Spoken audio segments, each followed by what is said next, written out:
As we learn about conditional formatting using condition and data bars, now we are going to use icon set.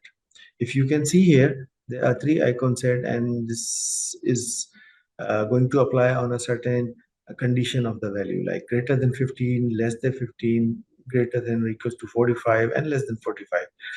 So how we are going to do this? It's very easy. Just select the range. Let's say we will apply this condition on quantity table.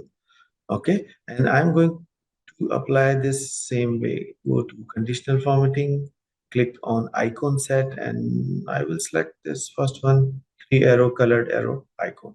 Now immediately you can see there are icons showing within the cell with the value. I'm going to manage it, edit it just to make sure that the values are coming with arrows are actually according to my condition or not.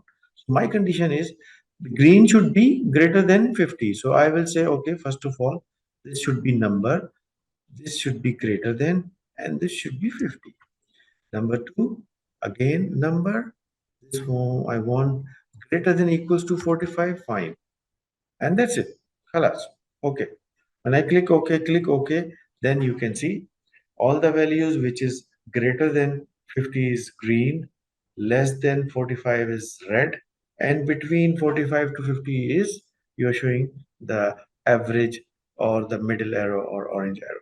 This is how we can use icon set to present the value, and it's more readable.